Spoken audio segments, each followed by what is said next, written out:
Companies and individuals in the informal sector with no form of social security now have a window through which they can voluntarily contribute to the National Social Security Fund. So basically what we've done is that we've now converted an informal to a formal. However, we cannot register the individual in his own right because, as we said, the law constrains us from doing that. The law will allow us to register informally 2 people. A company that doesn't have more than 5 individuals, in other words, has less than 5 individuals. So if there is a company out there that would like to register and then contribute for its members, but it has less than 5, that is voluntary.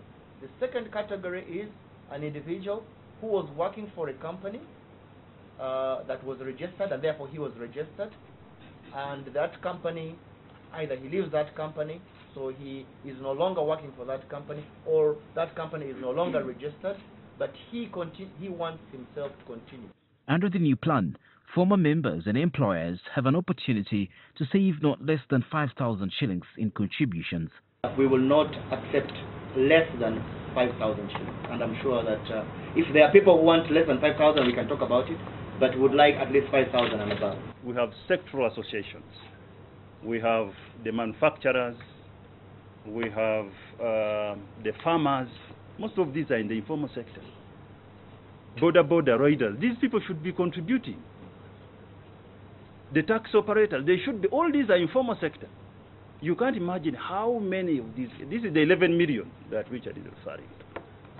So if we concentrate only on the formal, which is about 3 to 4 million, then I think we are losing out. One, on mobilization of the required long-term money that we need in this country, but 2, so that our people don't run into destitution.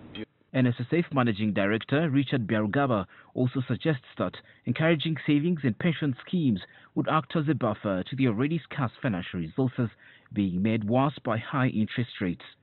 So if you're looking for long-term finance and you go to the commercial bank, you are not matching the assets with that requirement, which then puts pressure on our financial system.